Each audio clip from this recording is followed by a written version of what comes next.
Bismillahirrahmanirrahim. Surat Yasin Makkiyah, surat Yasin Makkiyah. Au illa qaulahu, maksudnya Makkiyah bangsa periode zaman Rasulullah tesih teng Mekah. Au illa qaulahu kecuali dawuh Allah taala wa idza qila lahum anfiqu alayat niku. Au madaniyatun, utawa sebagian ulama darani surat Yasin bangsa napa? Madaniyah. Isnatan iku loro wa samanun lan 80 apane ayatan ayat. Jadi surat Yasin kabeh berjumlah berapa? 82 ayat. Bismillahirrahmanirrahim. Yasin.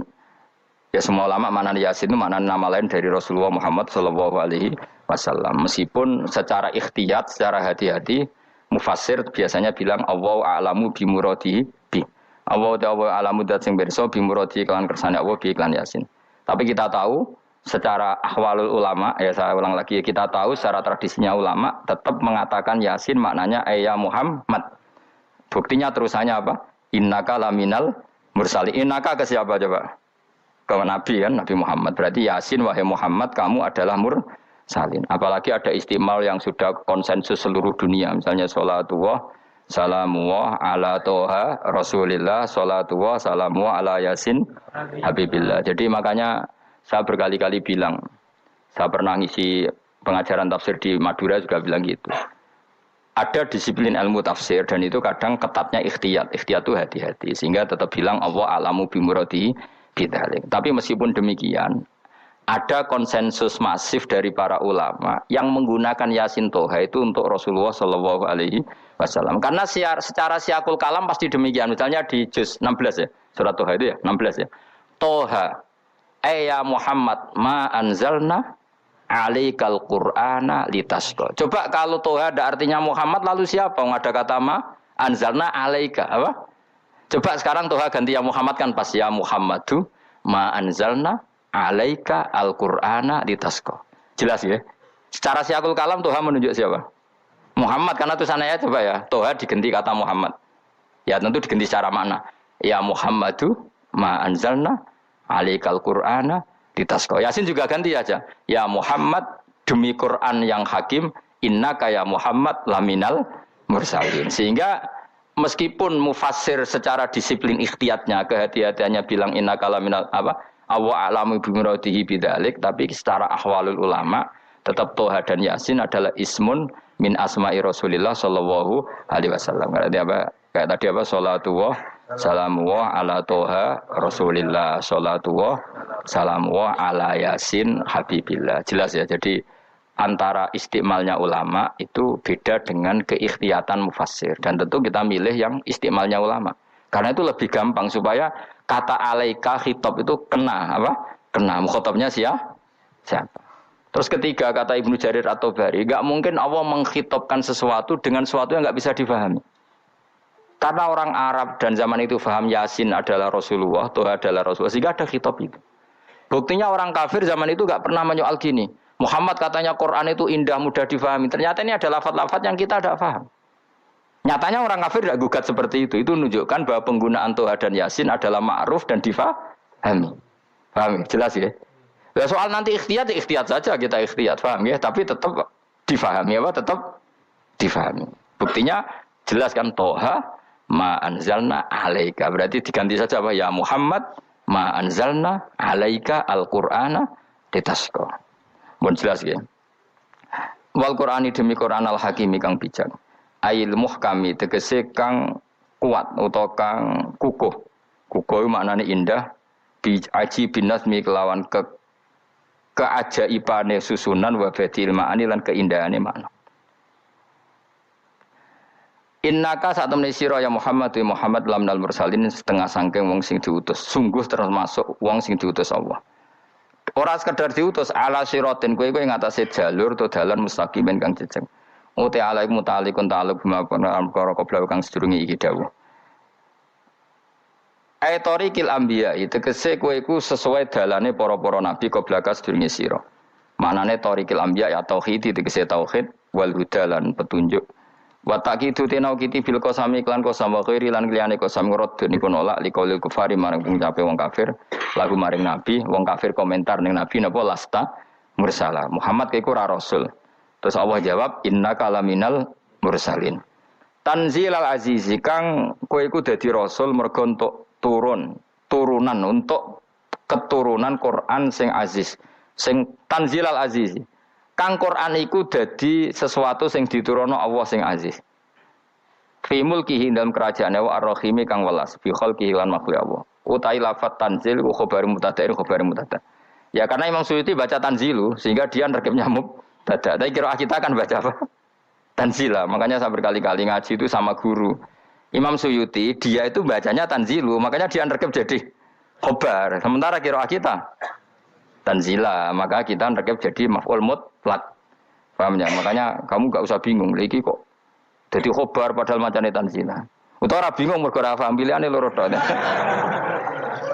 Ya.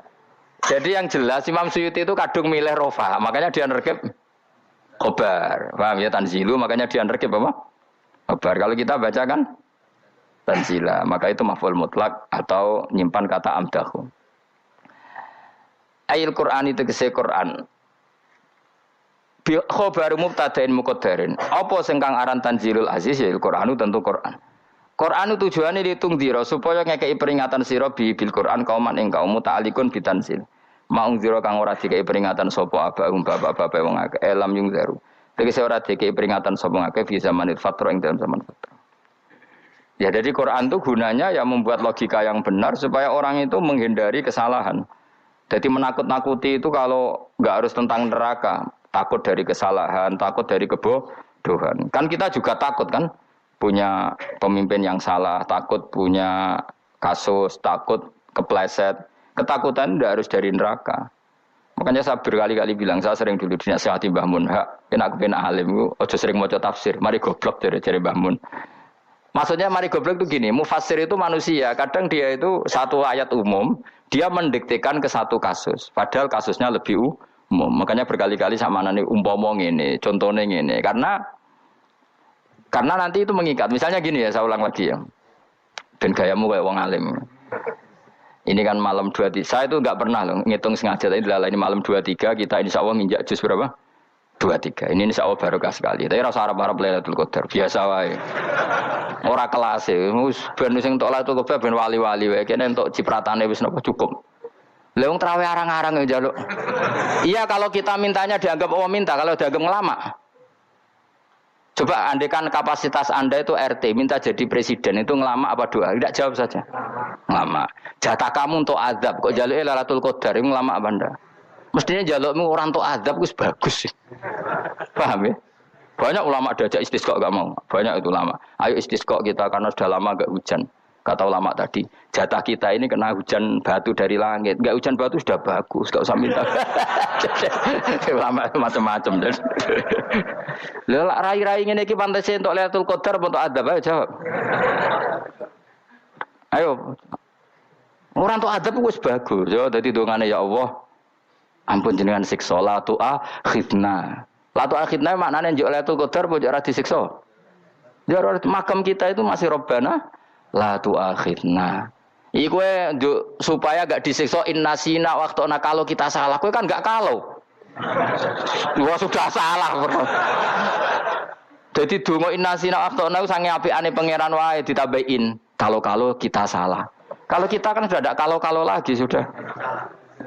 Sudah jelas salah berkali-kali lagi. Mbok wong diisin.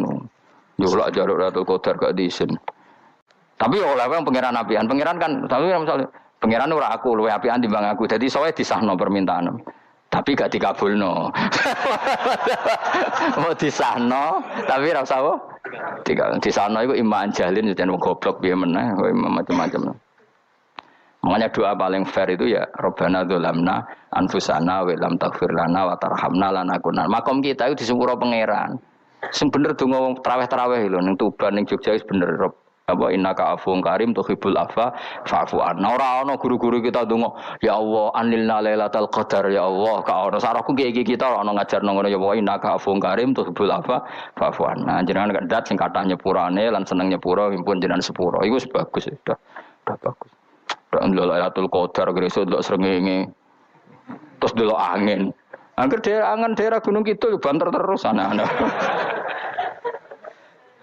Mbok wong tahu diri, maksud kula nggih tetep minta Lailatul Qadar tapi tahu tahu diri. Misalnya suwe bar sedekah, puasa bar salat 1000 rakaat, terus utang mesti sahur, ambek togo-togo sing mbok dolimi jaluki sepuro. Pas kowe tenan mergo ngrasa ora dolim, nduk Lailatul Qadar. Tapi kira ngrasa ora dolim wis ujub sombong. Wong sombong ya ora berhak meraih. Lah terus piye Gus? Ora piye-piye biasa wae, pokok biasa wae. Makom kita kowe ora kena adab itu sudah luar biasa. Ora penuh adab piye.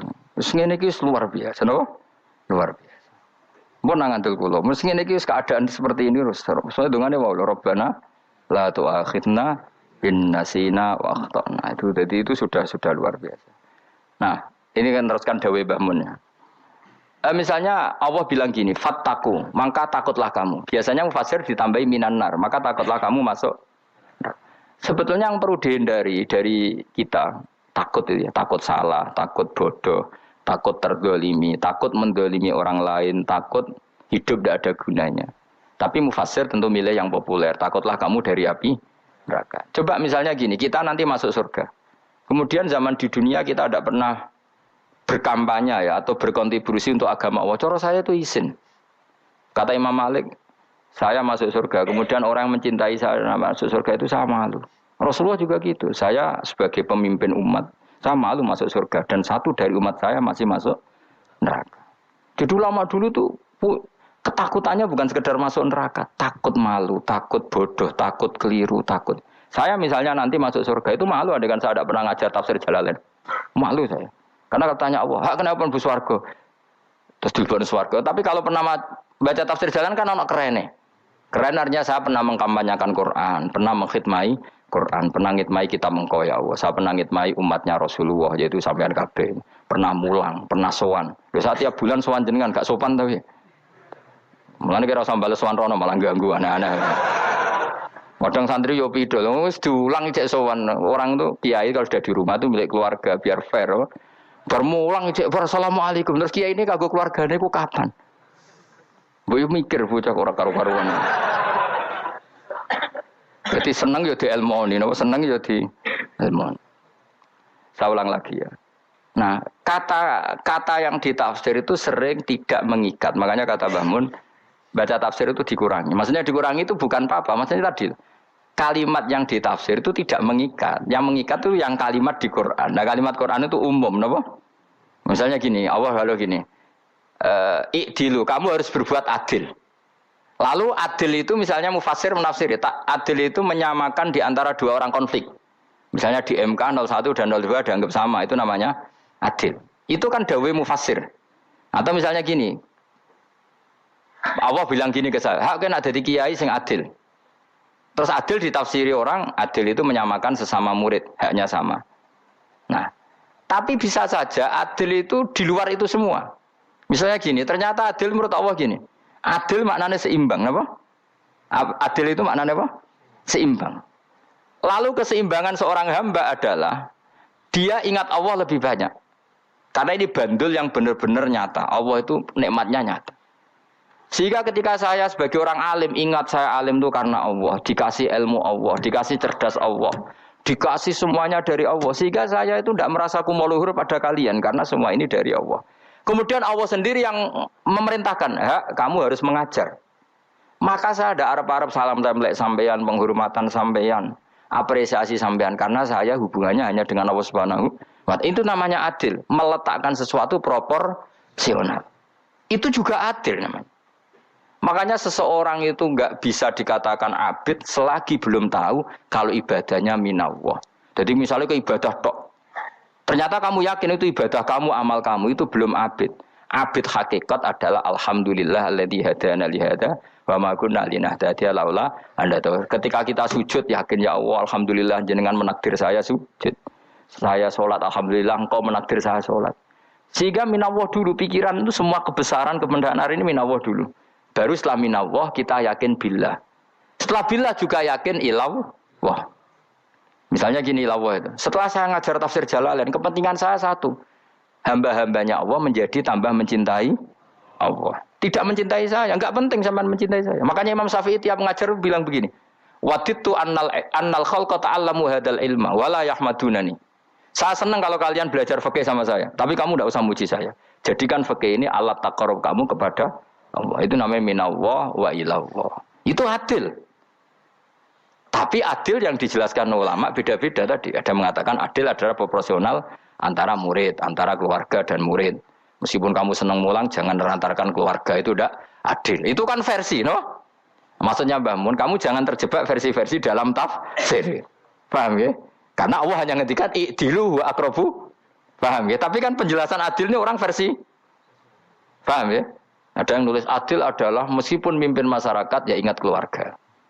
Karena sing tukang wayo oleh nafsir adil adalah karena laki tidak cukup istri satu maka ayo kan yo repot kan. Tapi kalau kadung istrinya 3 atau 4, adil adalah harinya sama meskipun janda dan perawan. Jari sing lanang gak adil adalah proporsional. Sing wis suwi dikumpuli dikurangi. Yang baru ya mungkin kabeh enggak kalau nuruti. Mungkin enggak? Ya, tapi itu kan versi, nama. Maka kata Mbak Mun itu memang saya itu merasakan, saya sebagai mufasir merasakan memang saya kan sering baca Jalalain beda dengan tafsir Munir, nanti beda dengan tafsir Qurtubi. Saya beri contoh misalnya. Dan kamu pasti salah jawab ini. Kalau kamu benar berarti ya alim tenan. Wa idza darabtum fil ardi falaysa 'alaikum junahun an taqsuru minas shalah. Orang kalau pergi itu boleh enggak ngosor salat? Enggak, jawab saja. Boleh kan? Ngosor salat itu apa? Misalnya salat asar 4 jadi berapa? 2. Kalau isya jadi 2. Kalau subuh enggak, sudah maju lah. Maghrib? Enggak, kan yang bisa dikosor hanya berapa? Yang rubaiyah, yang apa?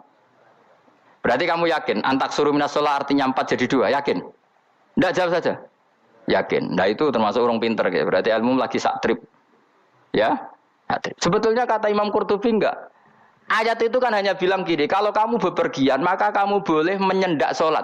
Qasru itu memotong.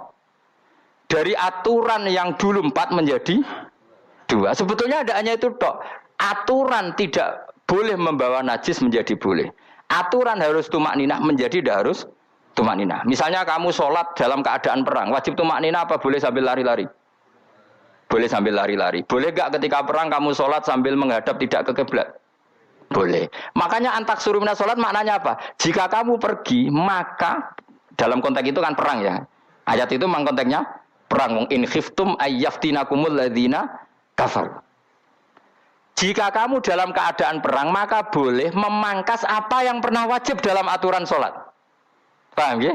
4 menjadi 2. Keharusan menghadap kiblat menjadi tidak wajib. Membawa najis sholat sah enggak? Enggak kan? Tapi kalau dalam perang kemudian pedang kamu ada najisnya boleh dibawa enggak? Boleh. Jadi maknanya taksuru a'ammu min ayakuna qasrus salat wa a'ammu min ayakuna wajibati salat yang sekarang enggak wajib. Semua itu namanya juga meringkas kewajiban.